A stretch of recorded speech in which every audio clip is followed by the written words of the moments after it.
we see Doctor Strange in the multiverse. I don't know why I'm making circular motions with my hands because I'm not conjuring up anyone.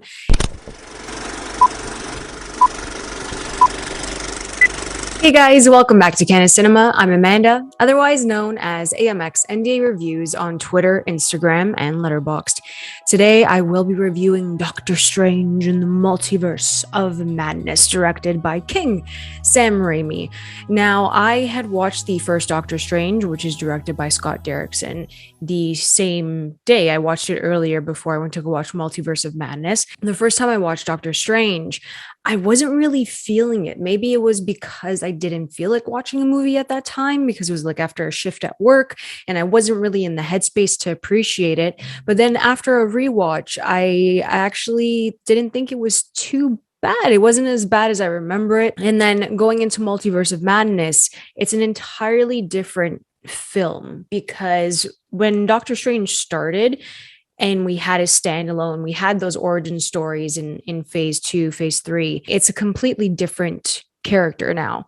This character, Doctor Strange specifically, has gone through so much through like Infinity War, Endgame, all of that. And I personally think that in the MCU in phase 4 and beyond, there will never be a contained story for the big screen. I feel like we're going to get cameos. I feel like we're going to get multiple Avengers or additional characters added to these stories because that's the level of the universe that they've built. I'm not saying that's an issue.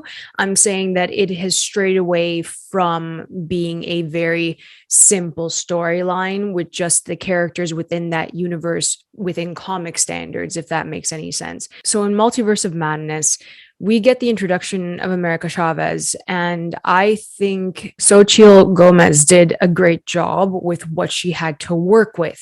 Now, is this a Doctor Strange, Stephen Strange centric film? Yes and no. Is he sidelined in his own movie?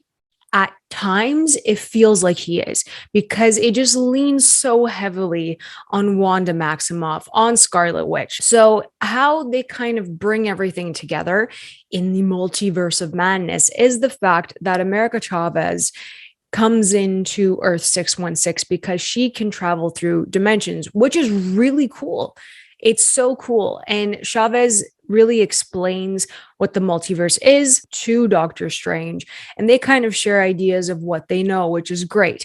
Now, I'm going to do this without spoiling anything. Obviously, it's going to be a spoiler-free review, but there are things that are going to be difficult to talk about throughout this review because everything that happens, even though the film is straightforward, the story is very straightforward, so much happens. There's so much like excess. There's so much exposition, which didn't really bother me. It's just the fact that you're going to have to watch this a couple of times to really understand what happens in the Multiverse of Madness. Now, I really liked Gomez. I thought she was great as America Chavez, but for me, it's like the character of America Chavez, maybe because they're making it seem like she's young and she has to like adjust to Earth 616 in a way, and she's fairly new to like our universe. I feel like they really cast her aside. I felt like Doctor Strange was protecting her the whole time. I understand why she wasn't really fighting alongside Doctor Strange, but it just felt like it was overly protective when it was unnecessary to do so the entire film, just like the whole film.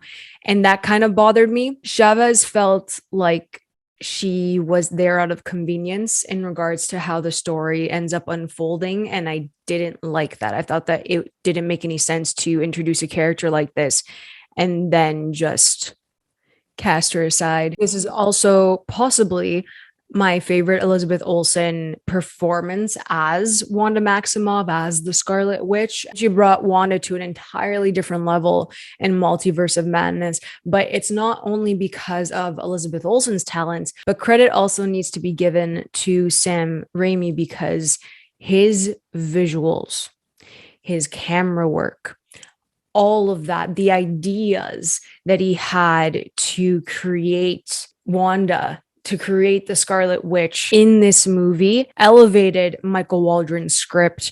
And I'll get to the script a bit later, but the visual storytelling, leaning into the horror elements, those are the things that make Sam Raimi Sam Raimi. And like, forget about his turn in Spider-Man. We're talking about like earlier work, like Evil Dead type of vibes. Like, it was great. And you needed those stylistic choices in order to kind of salvage whatever this was, whatever this film was trying to be. So, was it balanced in a way where we're discovering Doctor Strange and his backstory a bit more? And we're dealing with Wanda Maximoff after what had happened in Westview. Like, it is balanced in trying to tell their story, but then it just leans too heavy on what the Scarlet Witch is. And then you lose Doctor Strange, which sucks because we see Doctor Strange in the multiverse. I don't know why I'm making circular motions with my hands because I'm not conjuring up anyone.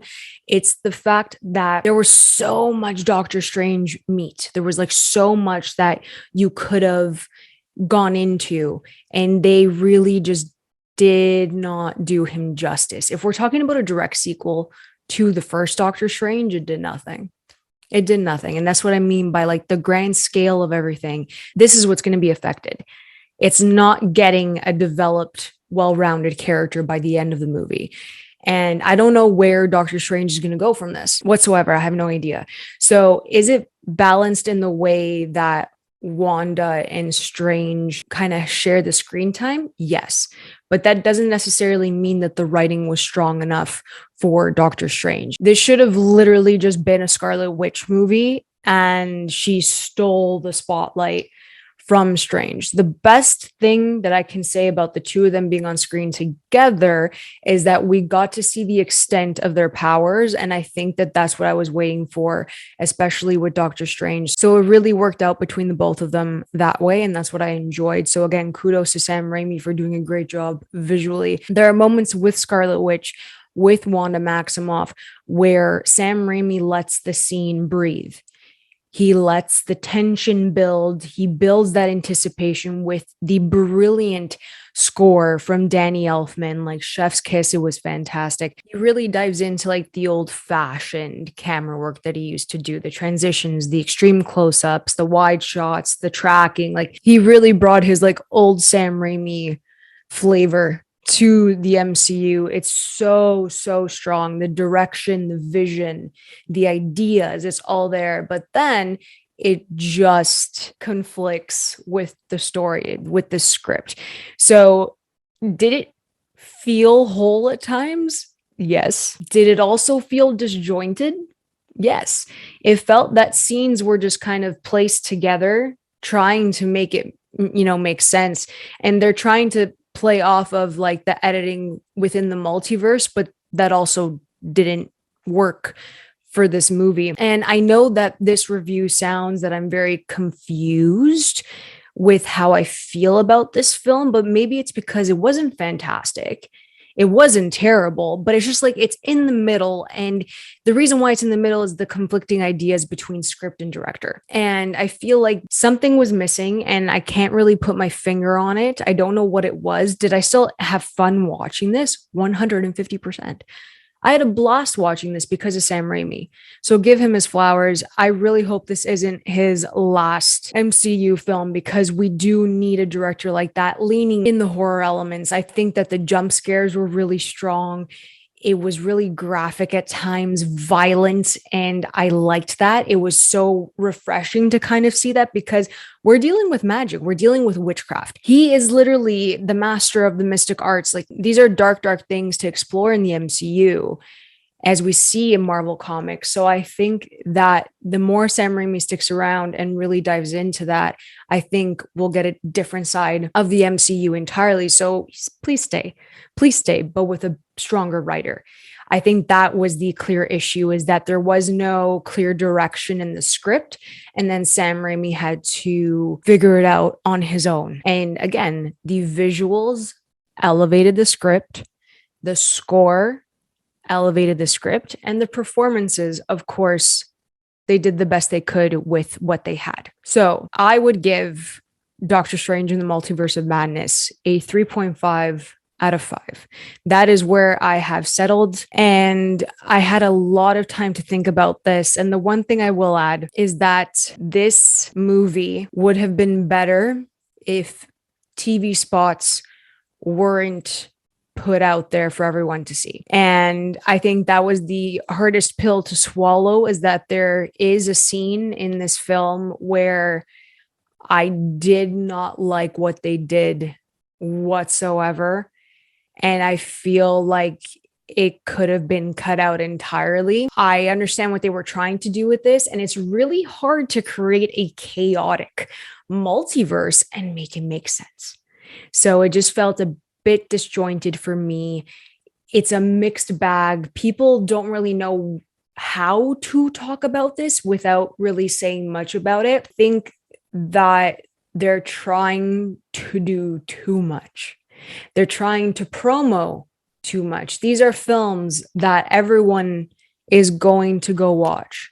Everyone's going to go watch this. No matter if you give us a trailer a month before, 2 days before, people are going to go watch it because you have already created this phenomenal universe that it is almost impossible for people not to go watch the next event film, which is a Marvel movie. So there are a lot of factors as to why Multiverse of Madness felt underwhelming for me. Again, I really enjoyed it with Sam Raimi. I did enjoy it, but there are some flaws in this film.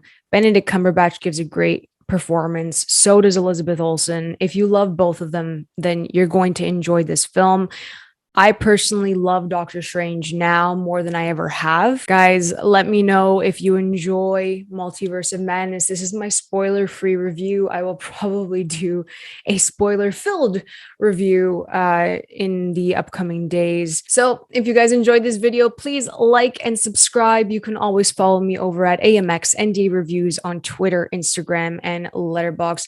I really hope you guys enjoy Multiverse of Madness. Come discuss it with me on Twitter, on Instagram. Let me know what you guys think of it this weekend, and I'll catch you guys next time. Keep watching movies.